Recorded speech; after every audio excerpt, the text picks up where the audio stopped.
Assalamualaikum warahmatullahi wabarakatuh. Sahabat semua, pada kesempatan yang baik ini marilah kita senantiasa bersyukur kehadirat Tuhan Yang Maha Kuasa. Karena pada kesempatan ini kita dipertemukan walaupun dalam kondisi yang tidak bertatap muka.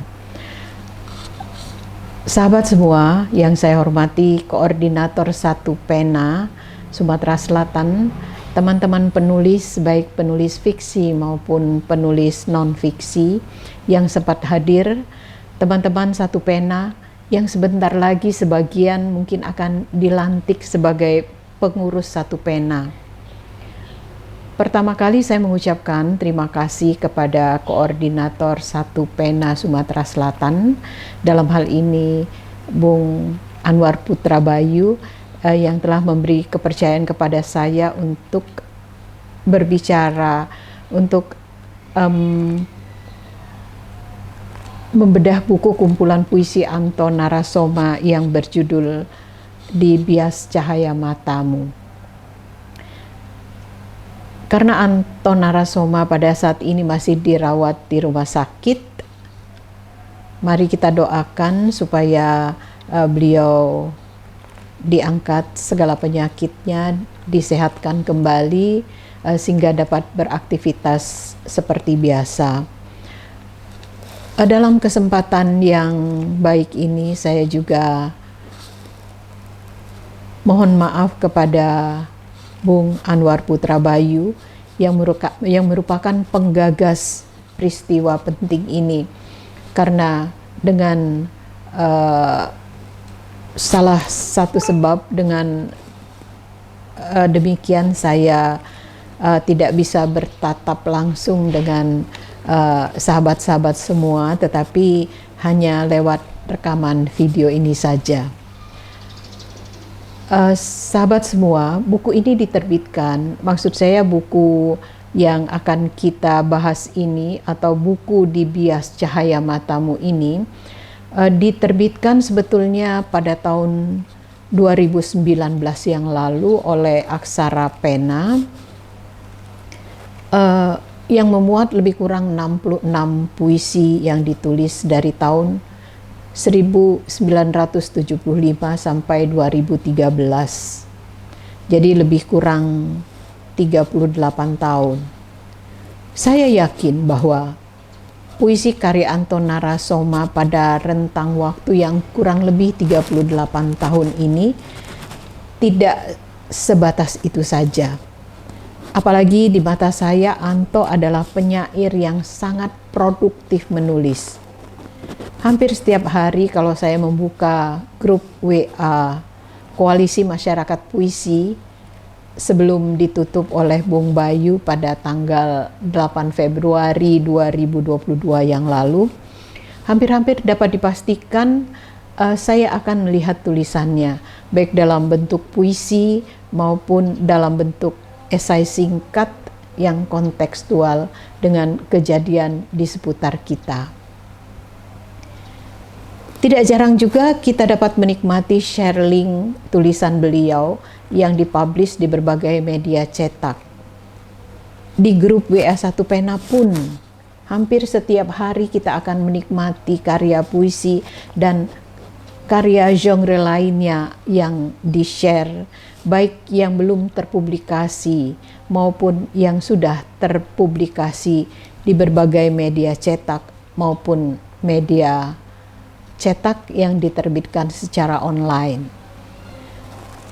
Dugaan saya bahwa Anto adalah penyair yang amat produktif, sebetulnya diperkuat pula oleh senarai karya beliau yang tertera pada biodata yang terlampir di akhir buku kumpulan puisi Di Bias Cahaya Matamu ini. Ada sejumlah cerpen di berbagai media cetak di Sumatera, Jawa, dan Jakarta. Ada juga sekumpulan antologi puisi, baik tunggal maupun bersama penyair lainnya, seperti sebut saja beberapa judul: Jejak Bahasa Angin 1994, Girah 1996, Empat Wajah, judulnya Empat Wajah, merupakan buku kumpulan puisi 4 orang penyair yang ada di Palembang. Terbit pada tahun 2002. Mahaduka Aceh tahun 2005. Semangkuk Embun juga tahun 2005. Saya ingat betul Semangkuk Embun yang diterbitkan tahun 2005 ini diusahakan oleh Dewan Kesenian Jakarta, yang kebetulan pada waktu peluncuran bukunya saya yang memberikan semacam ulasan atau bedah buku terhadap buku Semangkuk Embun ini di teater kecil Taman Ismail Marzuki pada tahun 2005 itu. Kemudian ada juga syair Tsunami yang diterbitkan tahun 2006, dan pada bagian ini dikemukakannya juga bahwa dia masih memiliki 20 cerpen dan 450 puisi yang belum terpublikasi. Nah, jadi Anda bisa membayangkan ya, produktif sekali dalam hal ini Anton Narasoma, terutama sekali dalam menulis puisi. Sahabat sastra semua, saya tidak akan berbicara banyak tentang puisi-puisi yang terdapat di dalam kumpulan puisi Di Bias Cahaya Matamu ini. Karena di dalam buku ini sudah ada pembahasan secara referensial yang dilakukan oleh seorang pengamat sastra yang mumpuni, sahabat saya, yaitu Pak Maman S. Mahayana, seorang pengamat sastra, juga seorang akademisi dari Fakultas Sastra atau Fakultas Ilmu Budaya Universitas Indonesia. Dan dalam kesempatan yang amat berharga ini, saya akan melihat sepenggal kehidupan Anton Narasoma dengan berbagai kiprahnya. Ya, orang mengatakan tinjauan sosiologi sastra. Latar belakang profesinya sebagai seorang jurnalis menjadikan dirinya peka sekali dengan sekecil apapun peristiwa yang sedang berkembang di sekitarnya, dan dijadikannya sebagai energi terbaik untuk berkreativitas sastra. Lihat saja peristiwa pilkada yang penuh ketidakwajaran menggugahnya untuk menyuarakan pikiran kritisnya. Penggunaan diksinya yang lugas memudahkan kita menangkap pesan yang ingin disampaikannya.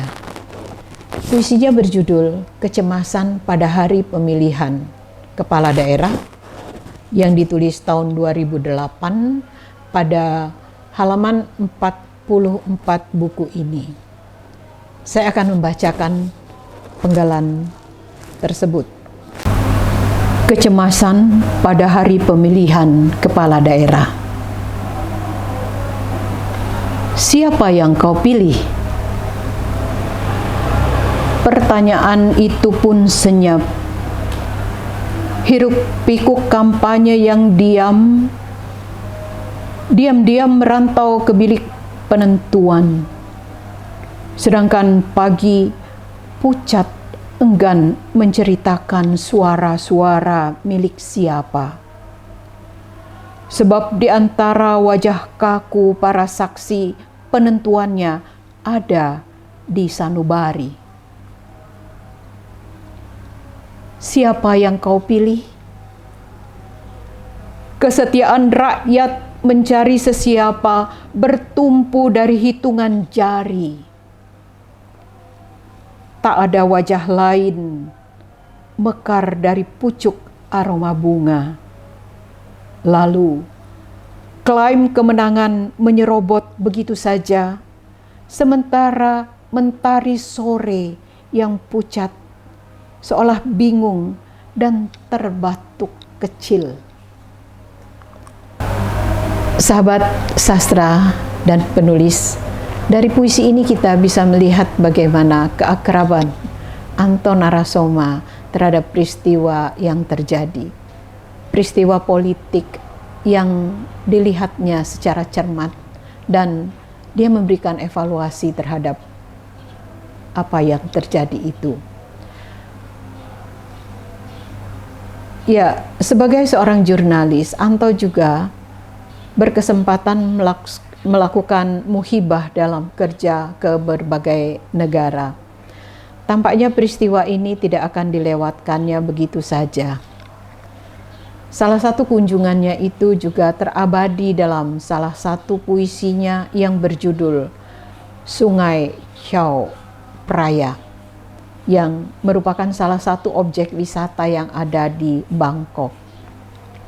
Ada secercah kegaguman penulis terhadap negeri asing ini, akan tetapi di balik itu ada pula kerinduannya pada tanah kelahirannya dan masa lalu yang berkaitan dengan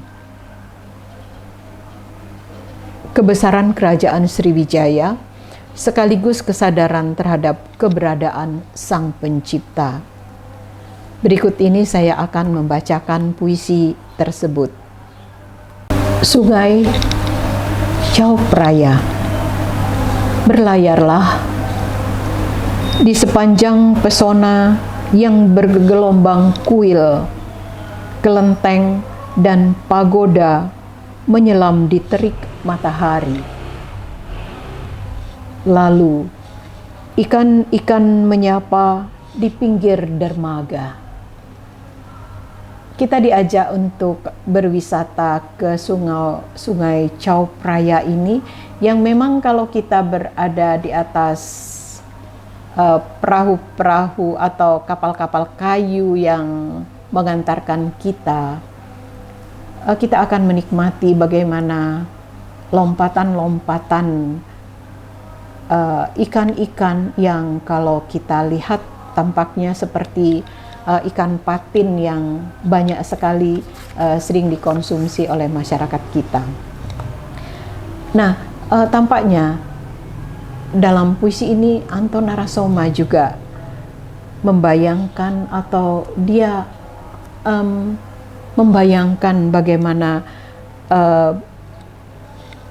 cadik-cadik yang mengibarkan kebesarannya.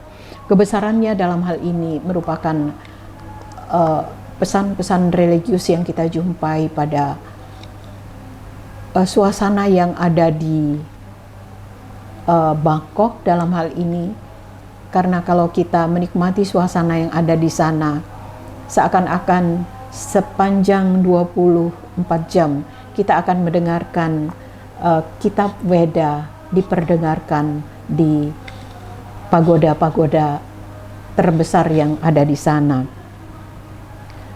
Kemudian ia terlempar kepada tanah kelahirannya. Adakah aroma sungai Musi beriak di atas perahu cadik di sini? Ya, kita tahu bahwa kerajaan Sriwijaya dengan kekuatannya, dengan kekuasaannya, bisa jadi pernah berlayar di sungai Chao Phraya ini. Ya, ini merupakan salah satu momen yang ditangkap oleh Anton Narasoma ketika berada di satu tempat. Momen itu merupakan hal yang amat perlu untuk diabadikan dalam bentuk puisi, sehingga kita bisa menikmati keindahan yang tertuang di dalamnya. Apalagi bahasa-bahasa yang digunakannya merupakan bahasa-bahasa yang lugas dan bahasa-bahasa yang sebagian terkesan langsung. Sahabat penulis dan sahabat sastra yang saya hormati, tampaknya Anton Narasoma adalah seorang penulis yang melihat bahwa sejarah merupakan hal yang potensial untuk diungkapkan di dalam karya-karya sastra. Dalam hal ini kita bisa membaca di dalam buku ini ada sebuah puisi berjudul Sultan Mahmud Badarudin II Di sini kita akan melihat bagaimana perjuangan, bagaimana kegagahan yang dilakukan oleh Sultan Mahmud Badarudin II yang merupakan salah seorang pahlawan nasional dari Palembang. Kekagumannya terhadap Sultan Mahmud Badarudin ini dipadukan dengan beberapa istilah budaya yang ada di Palembang yang begitu memikat sehingga memberikan kesan keindahan pada puisi yang ditulisnya berikut ini. Sultan Mahmud Badarudin II. Di atas kijing rumah limas, keris dihunus ke depan, Belanda dan keparat yang menginjak-injak harga diri menyusun strategi. Dalam gemuruh ombak Kalimusi, gelegak dendam dan darah yang tercecer di kain songket pun berebak ke ubun-ubun hingga kebencian menjadi api. Kita dapat membayangkan bagaimana sebuah semangat juang yang dimiliki oleh Sultan Mahmud Badarudin II ketika menghadapi Belanda yang disebutnya di sini sebagai Belanda keparat yang menginjak-injak harga diri masyarakat.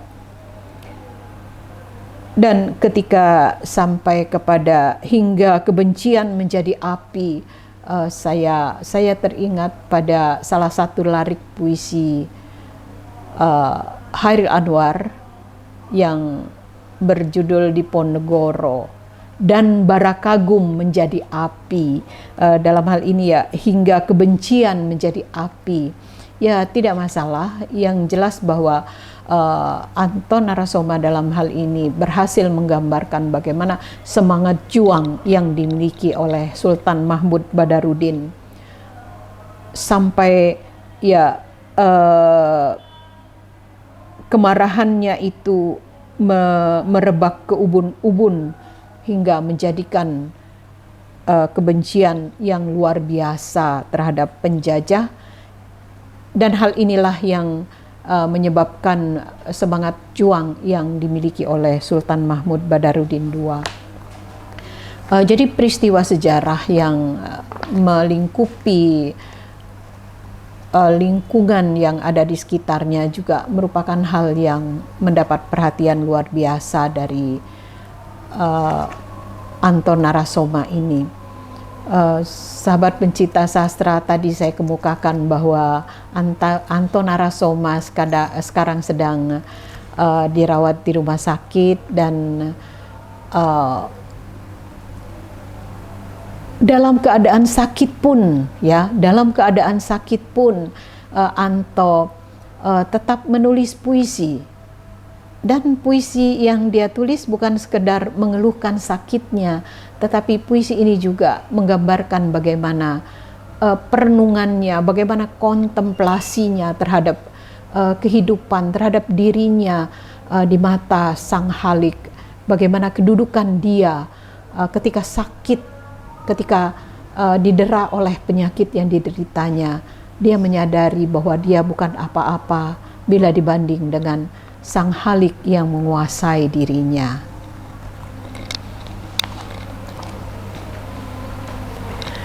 Puisi ini saya dapatkan dari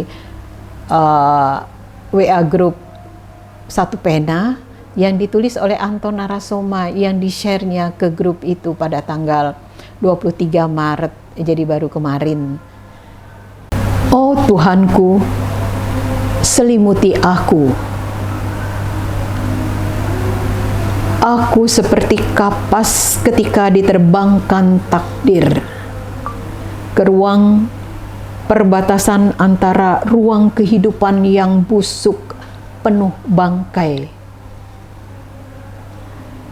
Detak jantungku terkulai dengan kecepatan yang menyesak di dalam tabung infus tanpa menghitung-hitung hidup matiku. sakitnya menggapai ruang yang gelap tanpa cahaya, ujar seorang perawat. Oh, aku seperti sebatang tubuh kehilangan bayang-bayangku sendiri yang terpisah dari hari kemarin dan saat ini. Dari halaman kitab yang tertera firman-Nya, aku lupa mengecap manis pahitnya nasihat kehidupan. Pada saat sakitnya, dia pun sempat berkontemplasi tentang siapa dirinya dan siapa penciptanya dan bagaimana kehidupan yang dilaluinya pada masa-masa yang lalu. Itulah sebuah puisi yang tampaknya ditulis paling akhir sebelum saya membacakan puisi ini tentu saja.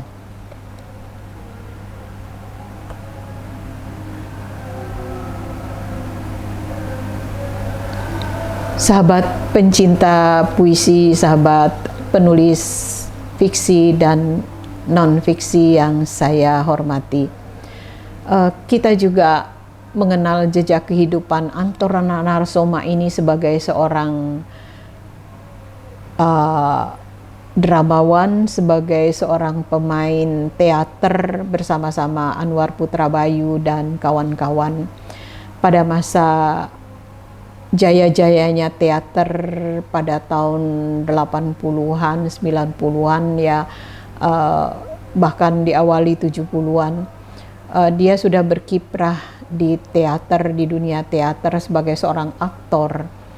Oleh sebab itulah saya terutama melihat bahwa kemampuan vokal yang dimiliki oleh Anton Narsoma ini begitu luar biasa.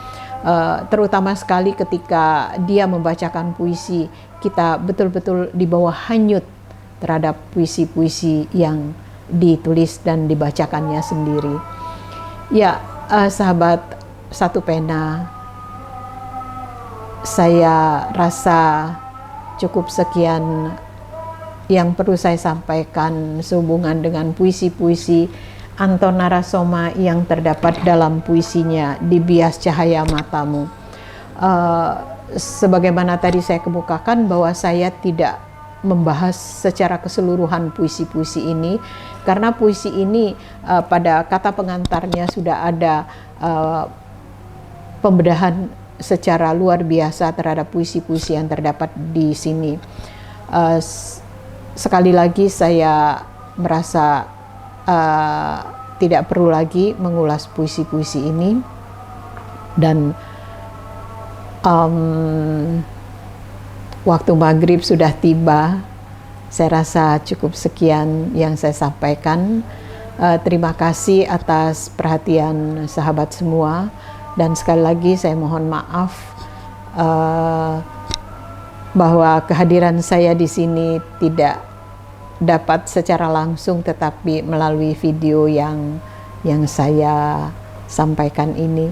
Ya, terima kasih sahabat semua. Mohon maaf bila ada hal-hal yang tidak berkenan. Wassalamualaikum warahmatullahi wabarakatuh. Salam kreatif.